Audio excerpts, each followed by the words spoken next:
آخر مقابلے کا دن آ گیا۔ فرعون نے ایک بڑے میدان میں دربار لگایا۔ مصر کے تمام جادوگر اکٹھے تھے۔ انہوں نے موسیٰ علیہ السلام سے کہا کہ کیا ہم اپنا فن دکھائیں یا پہلے تم اپنا زور دکھاؤ گے؟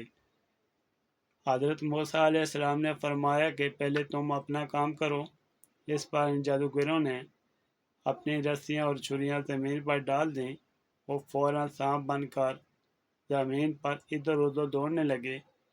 تب اللہ تعالیٰ کے حکم سے موسیٰ علیہ السلام نے اپنی لاٹھی زمین پر ڈال دی۔ لاٹھی پھر التا بن گئی اور جادوگروں کے چھوڑے ہوئے جادو کے سانپ کھا گیا اور میدان صاف ہو گیا۔ قرآن مجید میں اللہ تعالیٰ نے یوں بیان فرمایا، جس کا یہ مفہوم ترجمہ ہے کہ جادوگروں نے کہا، اے موسیٰ علیہ السلام، یا تم اپنی لاٹھی پھینکو یا پھر ہم پھینکیں۔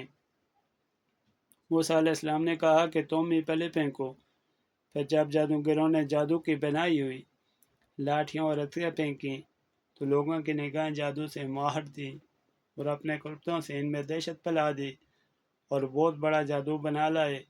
اس وقت ہم نے موسیٰ علیہ السلام پر اپنی وحی کی کہ تم بھی اپنی لاٹھی ڈال دو۔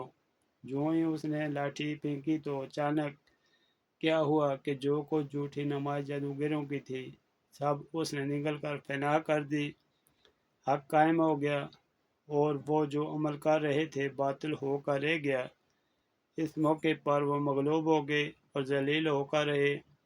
7واں پارہ ہے سورہ اعراف ہے، آیات نمبر 115 اور 119۔